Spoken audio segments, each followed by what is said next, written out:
Okay, so it's a few minutes past, so I'll get started. Thanks everyone for coming. I hope the kind of triple time zone balancing wasn't too onerous for anybody. So I'll get started. So this paper is called Bowling with Trump, Economic Anxiety, Racial Identification and Wellbeing in the 2016 Presidential Election. And it's joint work between myself, I'm Mark Fabian, Robert Brunig at the ANU and Jan Emanuel Denev at Oxford. So what's the motivation for this paper? Well, basically it starts with why did Trump win the 2016 presidential election? So a kind of perennial question for social science at the moment. And I think not just because Trump's election was so significant, but because it's a kind of emblematic example of the rise of racial issues in politics, the rise of populism and authoritarianism and other trends in Western established democracies, which is quite a concern for a lot of people. And we try to explain not only why Trump won, but some of the kind of underlying psychological dynamics that give rise to, or that precipitate the rise of these issues to political salience. We build on quite a large literature in political science, as you can imagine. A recent review of that literature in political science by Sides et al., their book is called Identity Crisis, argues that the defining feature of Trump's success, or the most important thing for his achievement, is what they call racialized economics. And I'm going to quote from them to tell you what this is about. So they say, the important sentiment underlying Trump's support was not, I might lose my job, but in essence, people in my group are losing jobs to that other group. And so instead of a pure economic anxiety effect, what seems to matter was racialized economics. So then there's a follow-up question here, which is, well, why has race and to some extent identity more broadly suddenly become more of an issue in American politics? Now you might scoff at that and say, well, race has always been a kind of omnipresent issue in America. And I don't want to deny that, but in Sides et al.'s book, they do demonstrate, I think, quite compellingly with the data that race had faded from political salience, which means that race was not something that people went out and voted on the basis of until the kind of mid-2000s. So it had really disappeared, and then all of a sudden it's come roaring back. So how do we explain this revival?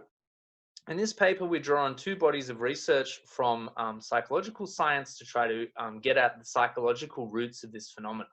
So we use basic psychological needs from self-determination theory, which would argue that when people are suffering from economic and cultural decay, this undermines their needs for autonomy and competence. And what they might do in that case is to double down on their sense of relatedness. So they try to rally social support. We find a similar kind of idea from worldview defense theory, which is the idea that when people feel threatened in various ways, they try to rally social support from their in-groups to feel bolstered against those threats and those sources of anxiety.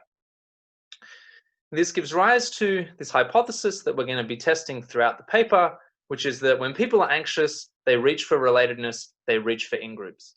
If they have ready-to-hand sources of relatedness, like a church community or, in reference to the title, a bowling club that they participate in, then they're going to be buffered against these negative well-being effects, this anxiety and the worry. If they don't have ready-to-hand sources of relatedness, then they're going to reach for salient and accessible sources of relatedness. And in the laboratory and historically in Europe, in the early part of the 20th century, what people reach for in those cases is things like race, nation, class, sometimes religion. So we would expect left behind counties, which are a very kind of omnipresent theme of America at the moment, and to a lesser extent Britain and a lot of EU countries, to vote Trump because they're worried, and he is a highly identitarian candidate. So he speaks a lot to themes of nation, race, make America great again, a nostalgia for an earlier time. The exception to this is when people already have existing sources of relatedness that are thick and healthy in their immediate vicinity. Now, it's crucial to note in this context that these sources of relatedness and social capital have been declining precipitously in the US since the late 1970s.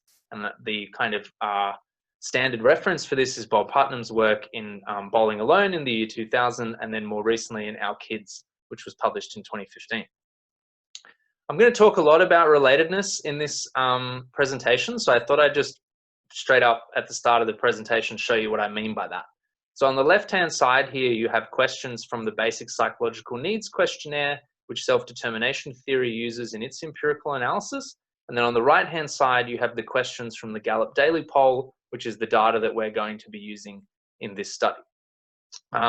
So on the left-hand side, you've got things like, I really like the people I interact with. I pretty much keep to myself and don't have a lot of social contacts. That's a negatively coded question. People in my life care about me. And relatedness is basically the sense that you're loved and cared for. On the right-hand side, I think we have reasonably good proxies for these questions, but there are some differences. So our questions tend to relate more to the community and a bit less to this immediate interpersonal level.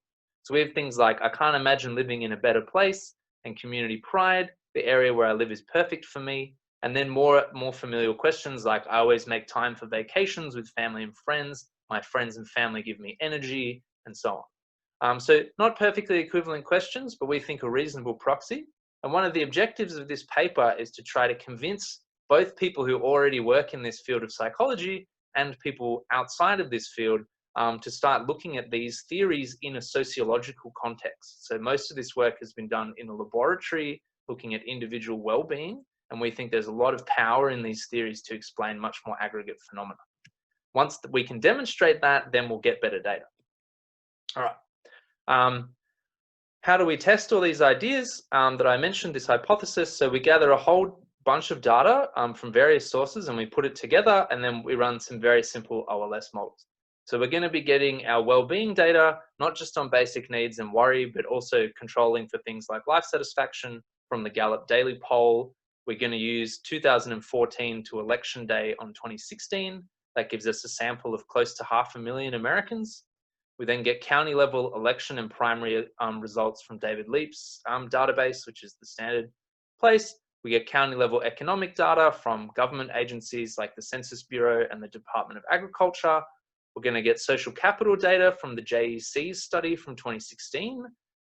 We use Seth Stevens-Davidovitz's study of racial animus, which was published in the Journal of Public Economics, which is derived from Google searches for the N-word at the media market level. And then we're going to get county level data on trade exposure and industrial heritage from authorial studies of the China shock. And when we use that data, we have to run IV models, but we find all those trade variables to be insignificant. So I won't be talking about them very much, and I'll mostly be talking about the OLS results. All right, just to foreshadow our findings. The main one is that worry has a large and significant effect on Trump's vote share, positive effect, I should say.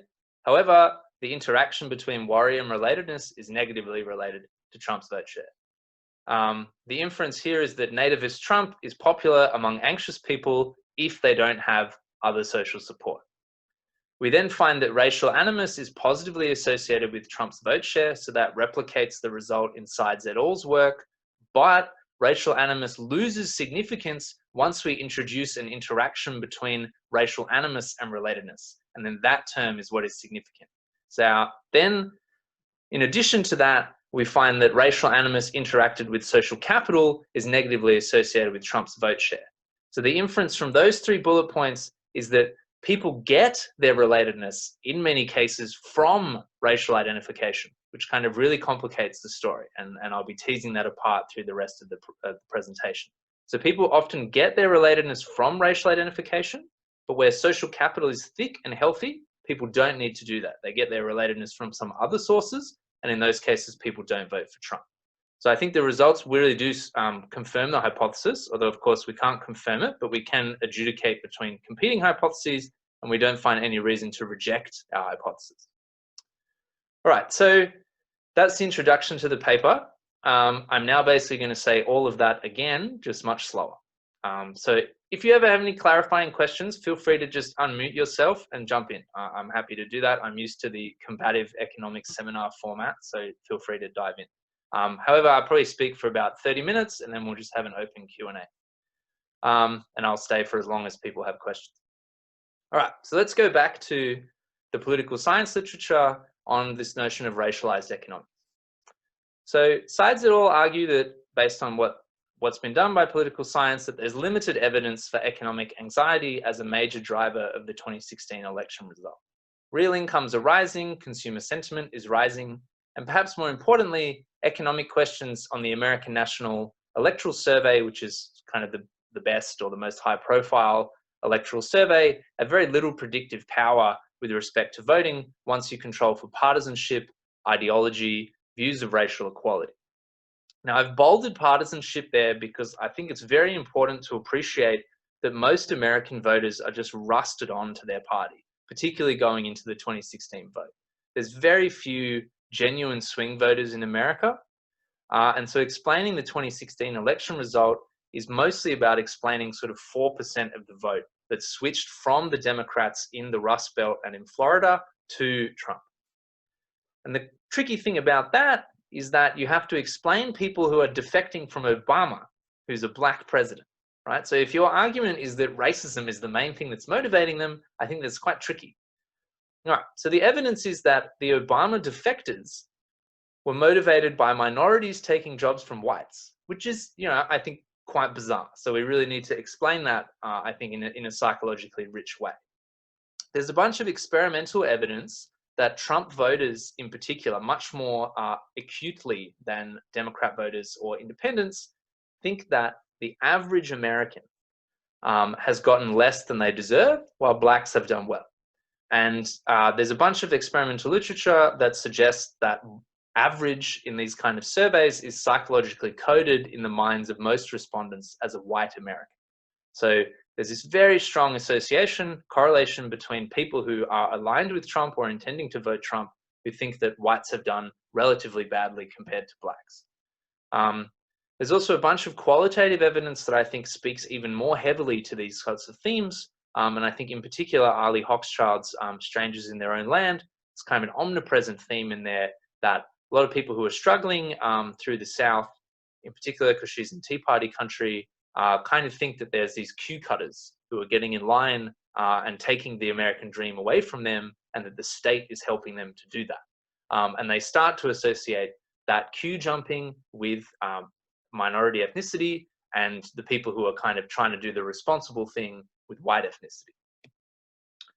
All right, so I don't want to dispute any of this political science literature. I think it's very good. I think it's very compelling. I don't think we can do much better with the data that's available. I just kind of take it as read that race was a compelling, deep determinant of Trump's victory. But then I think you need to explain, or rather I think it's a very interesting question to explain, well, why has race become an issue in 2016, given long-term declines in racial sentiment? So I think if you look at Steven Pinker's work, people are just less racist than they used to be, even 50 years ago. And also that it's become less politically salient. So as I said, a big part of Sides et al.'s work is to show that it declined in political salience, and then coming out of the 2000s, it just really starts to rocket up. Why is that?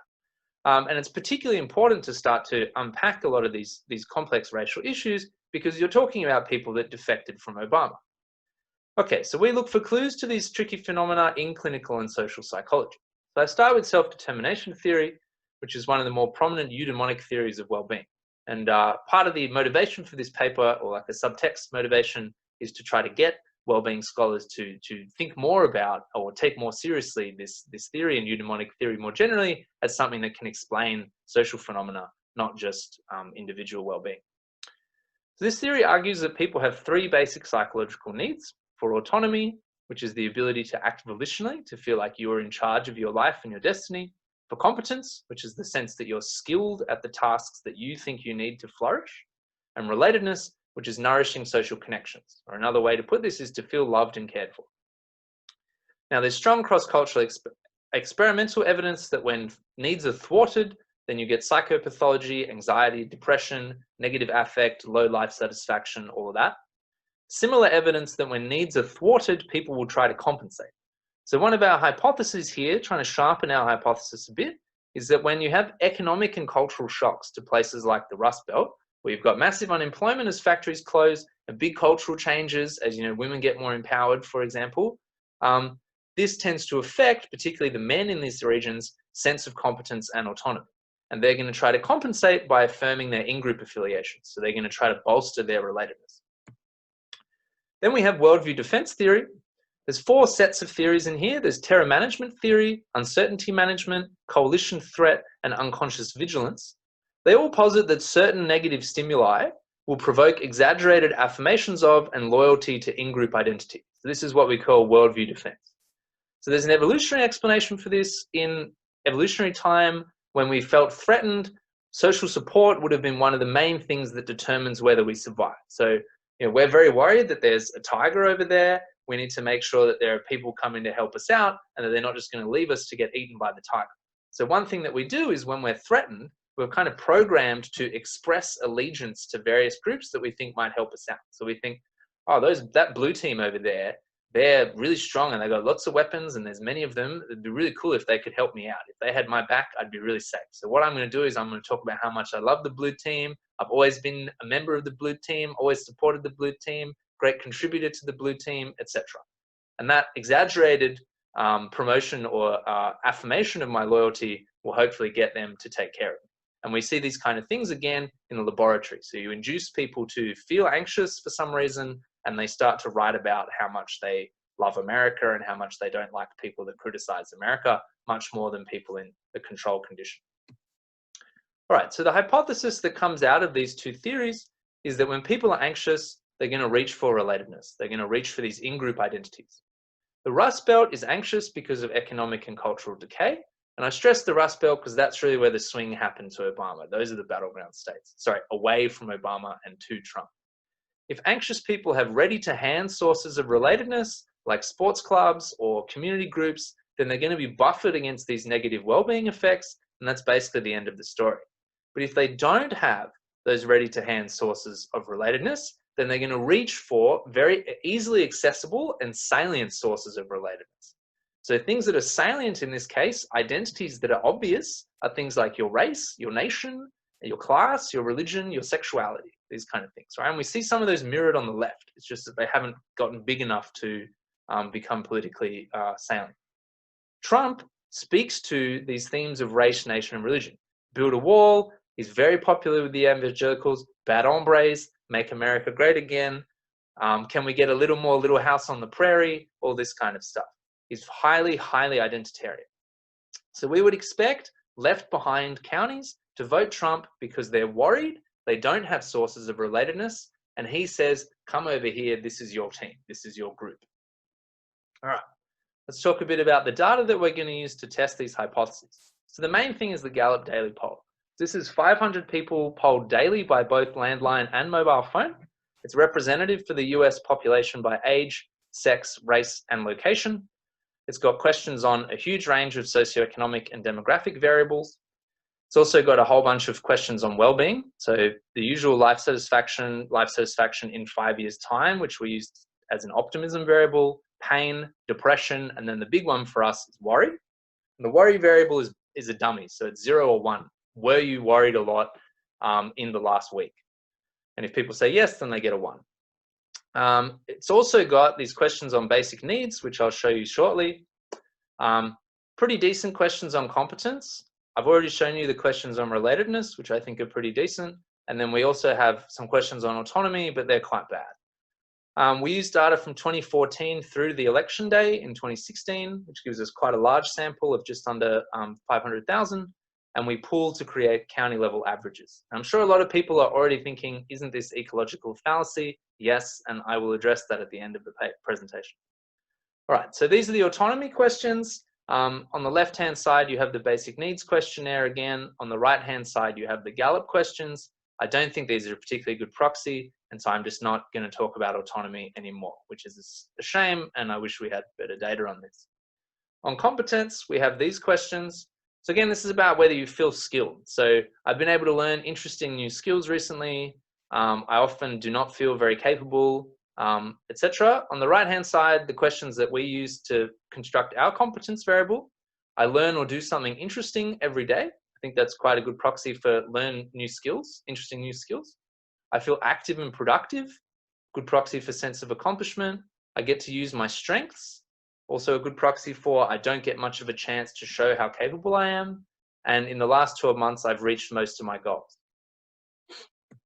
Okay, and then the relatedness questions again. So we have these questions on community, family, and then recognition for your contribution to the neighborhood.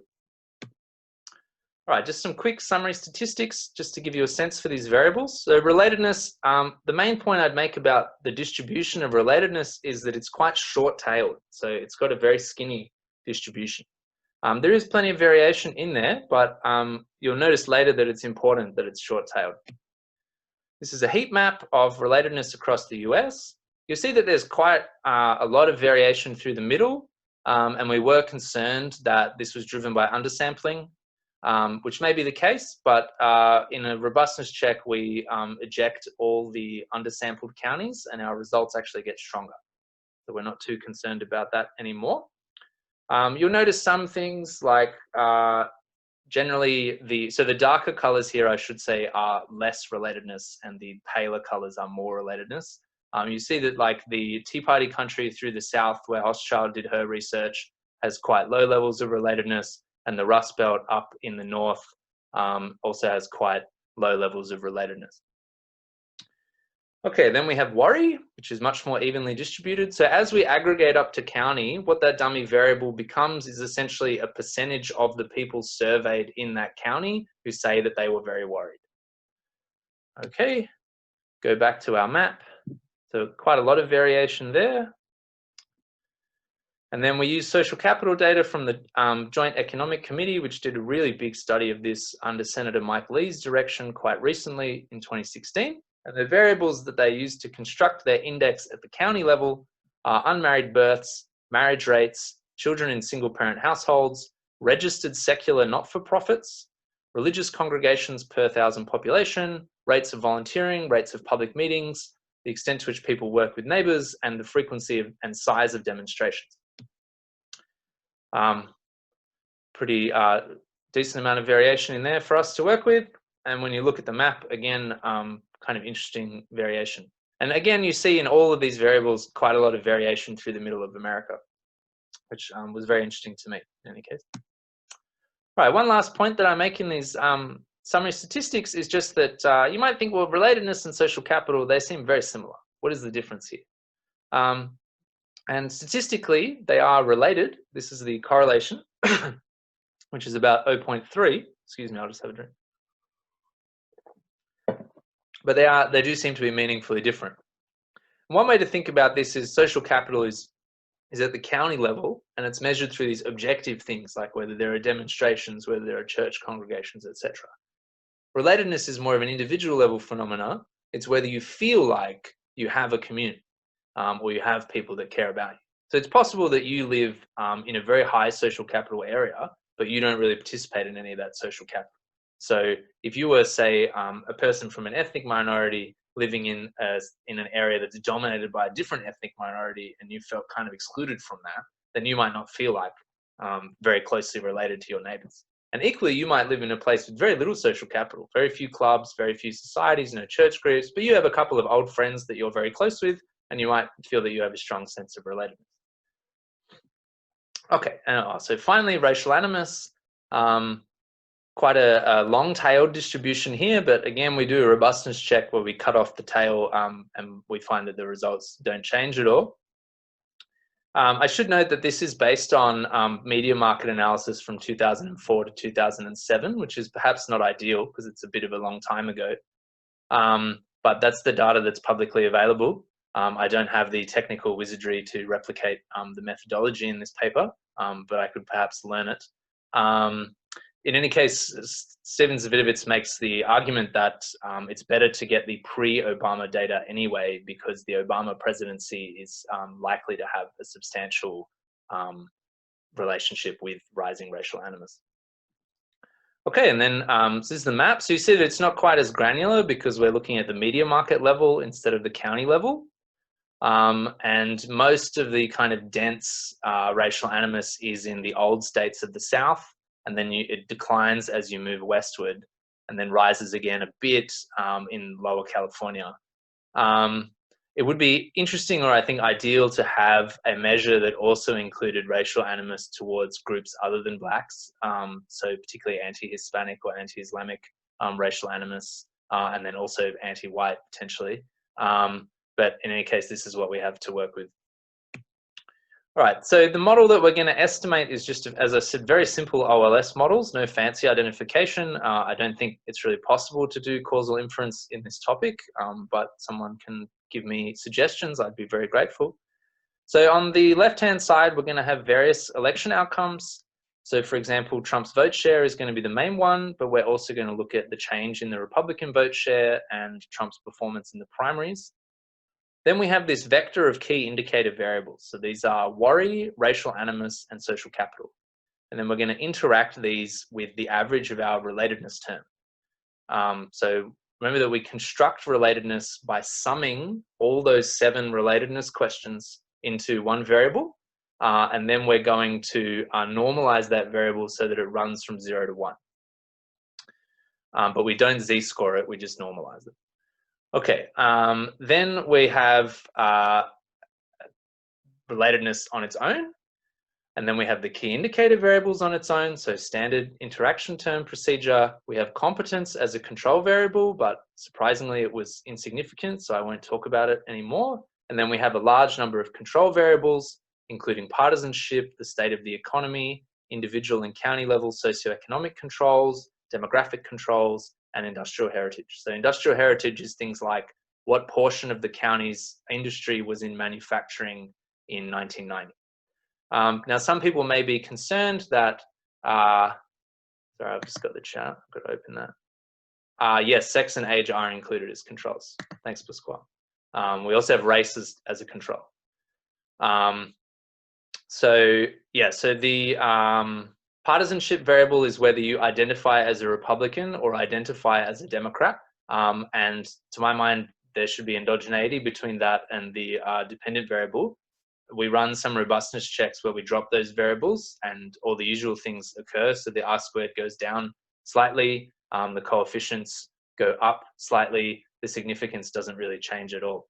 I'm not really sure how else to control for partisanship, and it seems to me that in the political science literature, it's pretty normal to use these variables as controls. But again, if people have other suggestions, I'd be keen to hear it. Okay. All right, so we start to get into the results. Okay, so what's the first thing? I'll draw your attention to column 1. So this is in a sense our baseline regression, where we're mostly trying to first replicate the result of Sides et al. That racial animus is a significant positive determinant of Trump's vote share, and then also to check whether our core hypothesis that worry drives worldview defense and therefore drives Trump voting, and our secondary or associated central hypothesis, which is that if people have relatedness, then they're buffered against that worry. And I think all of these results are borne out. So you can see down in the 4th row that racial animus has a strong positive association that's highly significant with Trump's vote share. Worry independently is highly significant and strong, large positive effect on Trump's vote share. Interestingly, relatedness and social capital both positively associated with Trump's vote share. So that was the kind of first, like, what's going on here result that we got. But encouragingly for our hypothesis, the interaction term between worry and relatedness is very large, highly significant, and negatively associated with Trump's vote share, and so large that it actually swamps the independent effect of worry and relatedness on their own. All right, so broadly, I think this is on the right track as far as cohering with our hypothesis goes. But there's obviously some nuances here that we hadn't really considered in our first round of results. So the first thing that we then do is that we introduce a interaction term between racial animus and relatedness. And we find there, sorry, the boxes have skewed as I've ported this across to a different slide template. So we're looking at just slightly up on those boxes. So the first thing to note is that once we introduce this interaction between racial animus and relatedness, racial animus independently becomes insignificant, while the interaction term, the interaction term is also insignificant. All right, that's the first thing. Then in the next column, I'm really getting bugged by this box not being in the right spot. I apologize for that. In the next column, what we do is we introduce the interaction between social capital and worry, and also the interaction between social capital and racial animus. So the theoretical motivation for this is that we suspect that counties that are high in social capital are, typically speaking, or predominantly, counties that are rural and religious. So these two variables are well-known correlates of social capital. And those kind of electorates, rural and religious electorates, tend to break Republican. So what we think we're observing here with this social capital variable is that people who are high in social capital tend to vote Republican. So it's a Republican partisan effect, not a Trump effect. The second thing that we are hypothesizing is that people are getting their relatedness from their racial identity, which is something that I certainly had not considered when I postulated this theory. And what we find is that once we introduce the interaction between social capital and racial animus, that's highly negative. So places that are high in social capital aren't voting for Trump on racial grounds, they're voting for him on other grounds, and which we suspect is Republican partisanship, and I'm going to show you some robustness checks that I think support that view. And then we also find that, the relatedness interacted with racial animus starts to rise to significance once you introduce those additional variables. And we think what that's telling you is that people are getting their racial identification, their relatedness from their racial identification. Okay. Broadly speaking, I think these results support our theory, but just a slightly more nuanced version of our theory. So essentially, actually, do I have it on the next page? Yes, I do. So before I turn to the next page, I just quickly note column 4. So this is where we do introduce the trade controls to see whether the trade shocks over the last few years to a lot of these counties has had a significant effect on their political behavior, and we find nothing. So I won't be talking about that anymore. Okay, so summary of key results. So worry is positively associated with Trump's vote share, consistently, highly significant, very large effect. That's worldview defense in action. Worry interacted with relatedness is consistently negatively related with Trump's vote share, and this is, we think, relatedness buffering against worldview defense. At the same time, racial animus, not at the same time, racial animus is not significant once you control for racial animus interacted with relatedness, right? So we think, again, that racial animus result that's so common in the political science literature, is not so much a function of prejudice, which is, I think, what a lot of people are worried about, and which doesn't really make sense when you're talking about people who are defecting from Obama voters.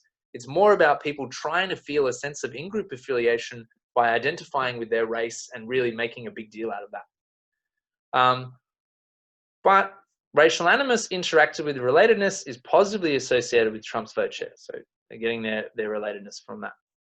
Social capital is positively associated with Trump's vote share, and that's quite puzzling, but we suspect that that's Republican partisans in rural and religious communities, because when we interact social capital with racial animus, that has a very strong negative association with Trump voting. So what that tells you is that these people are voting for Trump, but not because of the racism. All right, before I get into some robustness checks, I'm just going to have a few graphics here where we try to tease apart the relative sizes of these effects. So I don't want to make any kind of claims to our estimates being highly precise. A lot of people make comments about how we could slightly tweak the precision of the estimates or something of that sort. I'm sure there are ways that we could tweak the estimates to make them more precise. I think most of those things would require data that doesn't exist, so there's not really much we could do about it. In any case, what we're trying to do here is to adjudicate between competing hypotheses, right? So we're very much at the frontier of knowledge here. What we're trying to show is the psychological roots of rising racial identification in politics, not something that we have good data on, lots of theoretical unknowns, lots of unknown unknowns, etc. So I don't think we're going to get high precision, but I do think it's interesting and valuable to try to see whether is racism more powerful, is worry more powerful, is social capital more powerful, etc. All right, so in this first graphic, we've got the, I'm just going to try to move. I can't actually see what I'm looking at here. Marginal effect of worry. Okay. And relatedness, right?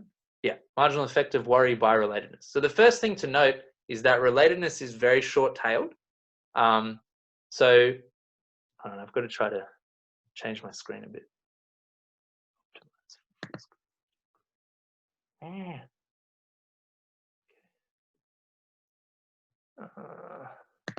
There we go. All right, I got it.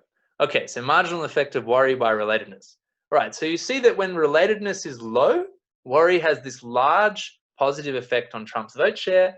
As relatedness rises, the marginal effect of worry on the vote share declines. the two red bars represent the outer limits of what relatedness is measured at in our data.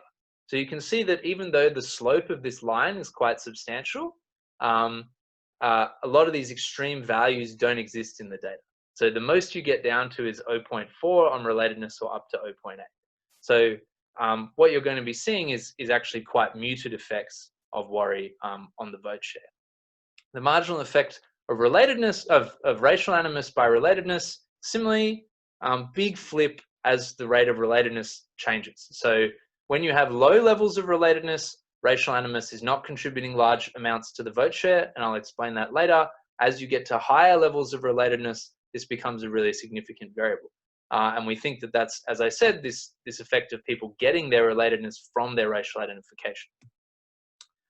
All right, finally, the marginal effect of racial animus by social capital. The red bar here is the mean of social capital, because social capital is this quite, well, it's not a uniform distribution, but it's quite a fat distribution in both tails. So the mean is quite telling. You see here that as when social capital is low, the effect of racial animus is really quite a large increase in the marginal effect of racial animus on Trump's vote share. As social capital increases, that becomes a negative effect. And so this, again, I think, supporting this hypothesis that when social capital is thick and healthy and people have communities that they can rely on for support, they don't need to vote for an identitarian candidate to feel like they're part of an in-group. All right, so how can we interpret these effects relatively against each other in order to get a sense for which one of these effects is most powerful? So in order to get a handle on this, I've constructed this table. I want to stress, though, that you should not think of these as kind of accurate estimates of the exact effect, because when you go down to the kind of deciles that I'm about to talk about, these you start to have very small sample sizes, and so the kind of marginal effect that you're calculating is based off a small sample, and calculating an interaction effect off a small sample is arguably impossible. So yeah, this is just an aid to interpretation. I'm not trying to suggest that these are kind of very accurate estimates. All right, so the first thing to note is that worry switches from being positively associated with Trump's vote share to being negatively associated when you move to high levels of relatedness. Let me take a step back here and just explain the table. So we're looking at the effect of worry and the effect of racial animus as we vary levels of relatedness and levels of social capital. We've got these 4 columns here that represent 4 kind of extreme fake counties or synthetic counties. So we've got in the first column a county that's in the bottom decile of relatedness and the bottom decile of social capital. In the second column, the bottom decile of relatedness, but the top decile of social capital. Third column, top decile of relatedness, bottom decile of social capital. And in the fourth column, top relatedness, top social capital. All right, so point 1. Worry switches from being positively associated with Trump's vote share at low levels of relatedness to being negatively associated at high levels of relatedness. So that was our original hypothesis, and you can see that it's quite a large effect. So it goes from being a 1 percentage point increase in Trump's vote share to a 7 percentage point fall in Trump's vote share at the margin. Of course, these variables are between 0 and 1, so you're never going to get that full marginal effect. So the total effect, which is measured at the mean levels of worry and racial animus, which are quite common levels of worry and racial animus, is to move from a very small increase in Trump's vote share to around about a 2 percentage point decrease in Trump's vote share. The second point is that this effect is only partially offset by Republican partisans in counties with high social capital. So if you move from that top relatedness group to a county that also is very high in social capital, you're still seeing a negative effect on Trump's vote share. That social capital effect that we've observed, that we suspect is Republican partisans, mutes the effect, but not much. The third thing to note is that racial animus is positively associated with Trump's vote share and is increasing in relatedness. So it goes from being about 8% at the bottom of relatedness to being all the way up to a 14% increase at the margin at the top level of relatedness. That's a massive effect. And the fact that it's increasing in relatedness, I think, supports this idea that people are getting their relatedness from their racial identification. However, this effect turns negative, which is a huge transformation. So going from 14% at the margin dropping to a decrease of 2% at the margin is a massive reversal. That occurs when social capital is high. As we'll see as I go through some of the later slides, these Republican partisan counties that are high in social capital that we suspect are rural and religious, they're really not voting for Trump on racial grounds. They're voting for some other reason, and we suspect that that's the fact that he's the Republican candidate. All right, so to summarize this slide, racial animus has bigger effects than worry, and social capital strongly depresses racism. All right, so now I turn to trying to demonstrate that the suspicion that we have that the social capital effect is a Republican partisan effect is in fact the case. And then I'll look at another robustness check, and then we'll address the ecological fallacy. All right, so the first thing we do is we look at the Republican Party primaries. So here in the primaries, Trump was competing against other Republicans. If social capital is not associated with Trump's performance in the primaries, but relatedness and worry are, then this kind of corroborates our hypothesis that social capital is a Republican partisan effect, not a Trump effect. Now, a problem that we have to test this is that there's not enough respondents in the Gallup data who identify as Republicans for us to get a precise estimate. So what we do is we just assess the model excluding anyone who identifies as a Democrat. And that's certainly far from ideal, but the results are at least encouraging. So the first thing to note is that relatedness, worry, and the interaction between relatedness and worry are highly significant and related to Trump in the ways that we hypothesize. So worry is positively associated with his vote share. Worry interacted with relatedness is negatively associated with his vote share. Relatedness on its own remains positive. Racial animus is positive until we introduce the interaction between racial animus and relatedness. Oops, sorry, I'm getting ahead of myself. So the three headline variables, relatedness, worry, and the interaction term, have the same kind of pattern of results as in our main analysis, but here in the primaries, social capital is negatively associated with Trump's vote share. So I think that corroborates the idea that the social capital vote in the main results is Republican partisans who may vote for Ted Cruz in the primaries or Marco Rubio or these kind of characters, or Kasich. Then we replicate this result. Sorry, the box is in the wrong spot, but that racial animus is positively associated with Trump's vote share in the primaries. But once we introduce the interaction with racial animus and relatedness, it again becomes insignificant. So we think this supports the idea that it's really about the relatedness. Okay, not the prejudice, I should say. All right. Next piece of evidence to support this view is that we look at the change in Republican vote share from 2012 to 2016. So if, as we hypothesize, social capital is associated with Republican partisanship, then it should have affected Romney and Trump equally. In which case, it should have no effect on the change in Republican vote share between 2012 and 2016. If, on the other hand, worry, relatedness, and racial animus are related to Trump specifically, then they should be significantly associated with the change in Republican vote share, while social capital should not be. All right, and that's essentially what we find. So we see that worry and the interaction with relatedness remain significant predictors of the change in the Republican vote share. So more worried counties are more likely voting for the Republicans more than in 2012, but counties that have high levels of relatedness and high levels of worry are voting for Republicans less than in 2016. Again, we find that, before I say that, social capital, no effect. So this supports the idea that social capital is people turning out for Republicans because they identify as Republican, these rural and religious counties, but that's not the Trump phenomenon, right? That's a Republican phenomenon. The Trump effect is those three variables at the top specifically.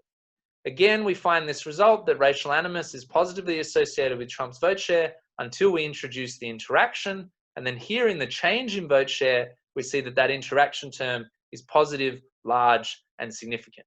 Right? So we think, again, suggesting that really the story of Trump's vote share is that it's about rising racial identification among moderate whites in order to feel part of an in-group.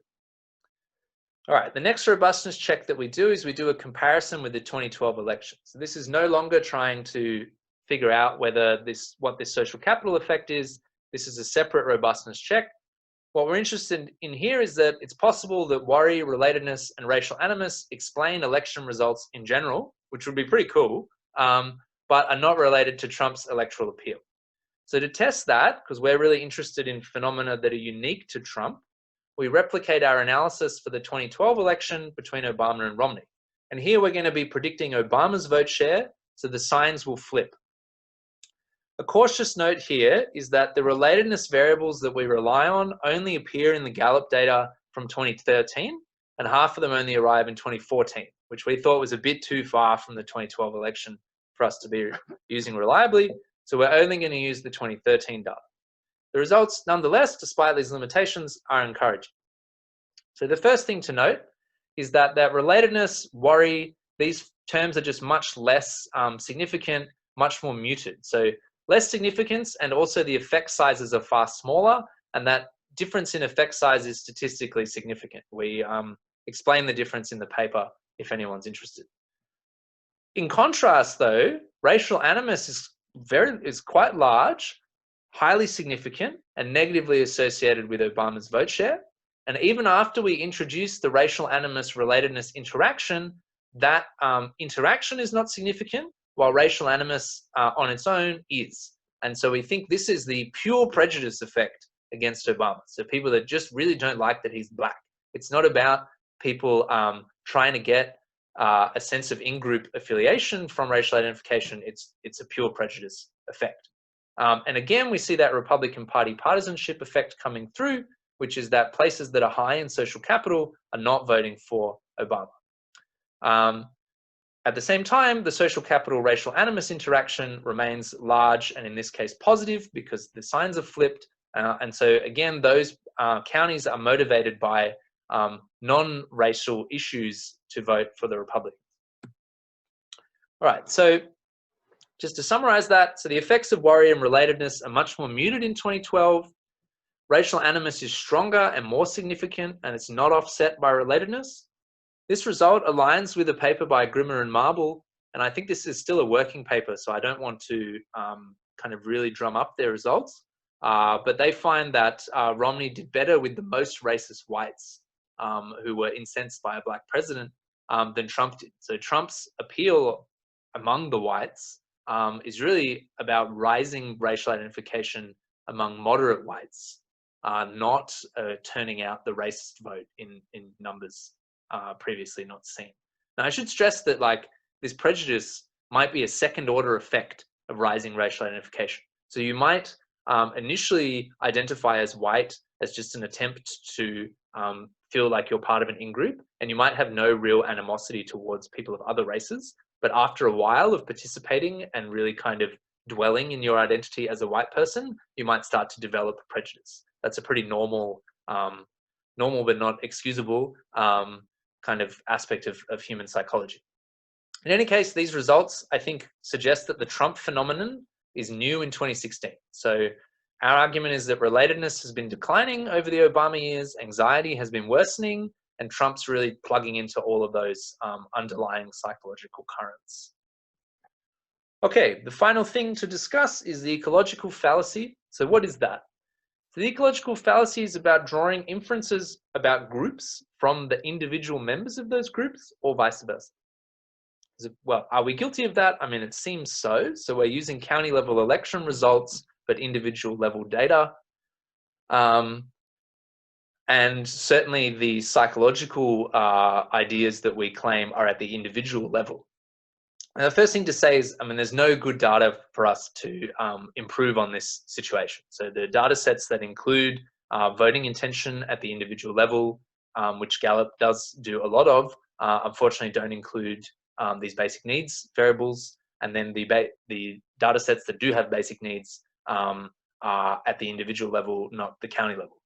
So there's not much we can really do. I think this research is quite powerful. I think the results are very clear, and so in a sense you're able to adjudicate between competing hypotheses. Certainly it would be better to get better data, but it's going to be very hard to get that data until we can demonstrate that these ideas have cut through at this kind of sociological scale, and I think this paper does that. In any case, we can do some robustness checks to investigate the ecological fallacy. The first thing that we try to do is that we try to use the model to predict Republican Party affiliation, which is kind of a bad thing to do because, as we've discussed already, there are a lot of people who vote Republican for reasons that have little to do with Trump's unique personal appeal. Those results mirror our main analysis, but pretty much nothing is significant. The second check that we do, and I think this is quite compelling, but a lot of people don't, is that we treat the Gallup data as a representative survey of county-level relatedness, and then we estimate a model using only county-level variables. So the idea here is the following. If you wanted to run this model at the county level, what you would need to do is get a representative survey of worry and basic needs by county.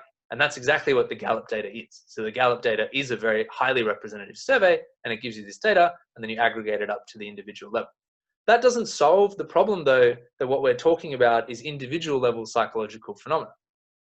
At the same time, you can establish a phenomena at the individual level, and that's exactly what sides et al. Do in their research and what a lot of the top political scientists do when they're looking at the ANS and these kind of data sets. But in order for those phenomena to have actually swung the election, they must have risen to salience at the county level, because ultimately elections are decided at the county level. So if these phenomena were as significant as we think they are, they should turn up at the county level and not just at the individual level. All right, so that's what we try to do. We're going to estimate our model at the county level. So we just take the worry variable and the relatedness variable, and we jettison everything else that's measured at the individual level and replace it with things that are measured at the county level. So we're going to use education composition of a county, racial composition of a county, median income by county, median poverty rates, house prices, these kind of variables as our controls. And we can pretty much get all the controls that we have from our main analysis, except for the well-being variables like life satisfaction and optimism. And we found that those were insignificant in our main regressions anyway, so we're not too concerned about losing those. All right, and I think the results basically mirror our main analysis. So you can see that the significance is slightly more muted in places. The effect sizes are smaller, and I think the effect sizes strike me as being more kind of reasonable. The ones in our main analysis seem quite large to me. So worry is positively associated with Trump's vote share, but the interaction between worry and relatedness is negatively related to Trump's vote share and swamps the independent effect of relatedness and worry. In this case, relatedness is not independently predicting Trump's vote share. Racial animus, again, positively associated with Trump's vote share.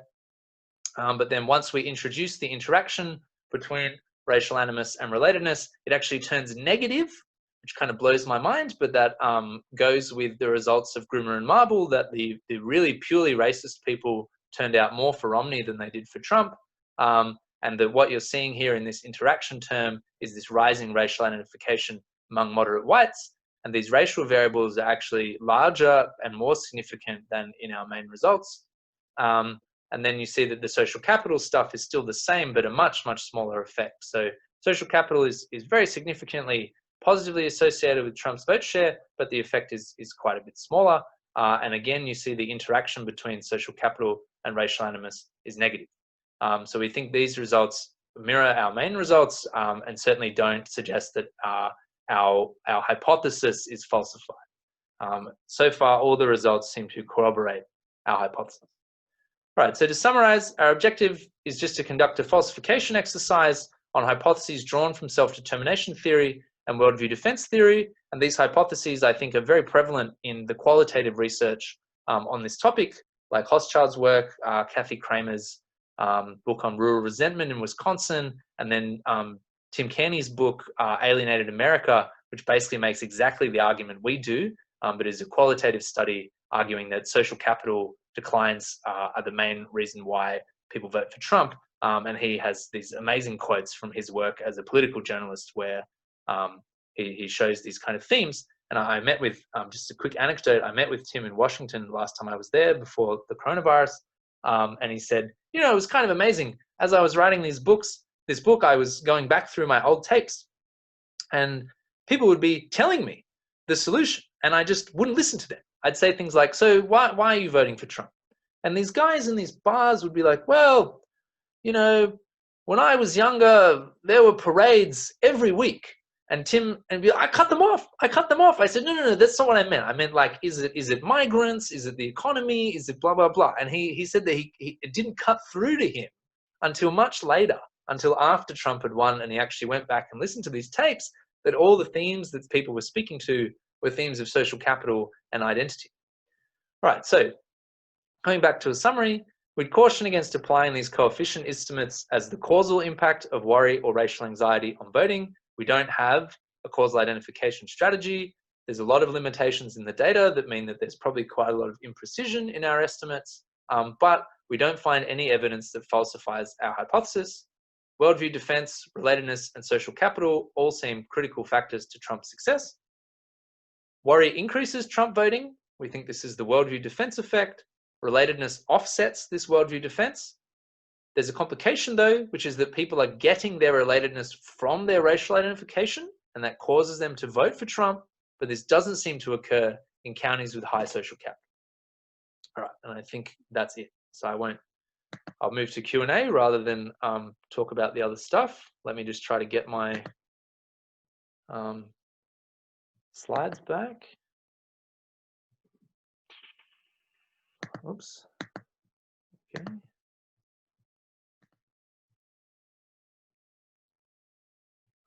Okay.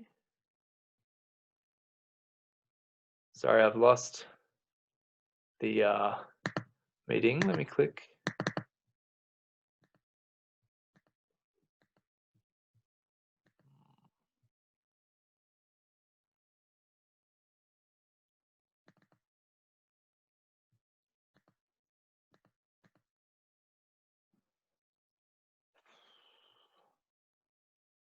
Yeah, I don't know how to get back into the meeting. Oh, return to meeting. Here we go. The big screen. All right. Go to the chat. Construct of worry be used as a proxy for subjective well-being. Let me answer you in a moment, Sergey. Let me just try to get all my panels back. Okay. Got the chat back. Cool. All right. So yeah, feel free to unmute yourself. So why don't you ask the question verbally? So, I mean, given the fact that we're very much interested in subjective well-being, I'm just wondering whether the concept of worry, in terms of its measurement items, would have much to do with subjective ill-being rather than well-being. Can it be used as a proxy variable? So I'm not sure. I guess 2 points that I would make or that come to me quickly is that the Gallup data was designed with heavy involvement from subjective wellbeing scholars like Dana and Carol Graham and others. And I think this worry variable is a part of the suite of variables that they have to measure experienced wellbeing. So they have anxiety, pain, depression, happiness, and stress. I think those are at least a suite of variables associated, as you say, with ill-being, but it seems to be used by subjective wellbeing scholars to get at experienced subjective wellbeing. In terms of your own composition of the worry variable, what are exactly the items that you use? Oh, there's just one question, and it's a binary question. I think it's based on the past week. The question is, have you experienced a lot of worry in the past week? And if people say yes, then they're entered as a 1, and otherwise they get a 0. And then when we aggregate that to the county level, we get a percentage of people in the county who say that they were very worried in the past week. Yeah, very interesting. Thanks, Sergey. The other thing I'd just say is that the Office of National Statistics in the UK has been collecting or started collecting data on anxiety as part of their measurement of subjective well-being. So I think Richard Layard was quite heavily involved in that. So the 4 questions that they ask are life satisfaction on the usual 0 to 10 scale, anxiety, also on a scale, I think it's 1 to 5, whether your life is worthwhile, and then whether you feel happy. Yeah. Wonderful. Have you watched the presidential debate last night? I have not, but I did try to get the kind of highlights, but they hadn't really been processed yet when I woke up. Well, as a precursor to what you're about to watch, it's a train wreck. Okay, great. Anyway, this is very interesting. Thank you Right. for doing it. Thank you. Thanks for coming. Someone else has a question? Yeah, can I just jump in? This is Yeah. thanks so much for your presentation. Really interesting, much more interesting than the debate last night. I just had a question. So your interpretation of the social capital variable is that it's capturing sort of Republican partisanship in the counties where it's operating? That's right. In your primary specification, you also have control variables for what I assume are county level percentages, or independent Democrat, leaning Democrat, Republican, leaning Republican. Yep, Wouldn't that sort of capture the partisanship, or how can you explain both of those being significant? If social capital, in other words, is also capturing partisanship. Yeah, that's a good point. So I suppose I would just lean on the empirical results. So it seems to be the case that people who say that they're Republican, that is significantly associated with them voting for Republicans. So I didn't present that data, but in the paper, we have that in the appendix. So the partisanship variables are significant predictors. At the same time, once we kind of try to tease apart Republican voting patterns, then we see that Trump is associated not with social capital, but with these other variables. So for some reason, social capital is associated with people voting Republican. It might be the case that a lot of people in these rural electorates say that they're undecided voters. So one of the most challenging aspects of the political science literature is that this notion of an undecided voter is quite complex. They find that often people who say that they are undecided voters are actually much more likely to vote for one particular party election after election. And that there's this quite striking phenomena of the people who are open-minded are often actually the most partisan. And it's possible that they engage in debate, and maybe they're even engaging in that debate in good faith, but that ultimately they don't change their minds, and it seems very hard to change their minds. Whereas a lot of people who are swing voters actually just might be people who don't vote a lot of the time, and so it's hard to kind of tease apart those minor subgroups around the margin. Got it. So is the idea there that like those variables for leaning Republican or leaning Democrat or Democrat might actually not be so precise, and the social capital variable is more precise at capturing people who might lean Republican? I don't know if I'd think about it that way. I guess I'd more just say that there are people who lean Republican that you can get using the social capital data that you can't get by using the partisan variable. Got it. Which is interesting, and I should ask some political scientists about this, and whether other people have studied that. Well, one thing, the social capital variable you're using was from something that Mike Lee commissioned. That's right.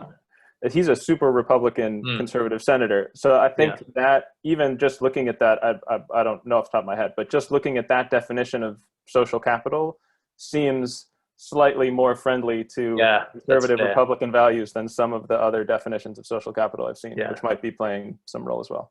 No, that's right. And actually, so one reviewer that we've had on this paper has suggested that we disaggregate the social capital index and see whether, say, if we exclude the kind of children out of wedlock variable and stuff like that would get different effects. I've been meaning to do that. Cool. Yeah. Well, anyway, I have to jump off, but really interesting paper. Thanks so much. Thanks for your question. Thanks for coming. Cheers. Anybody else? I'm happy to stick around as long as people have questions.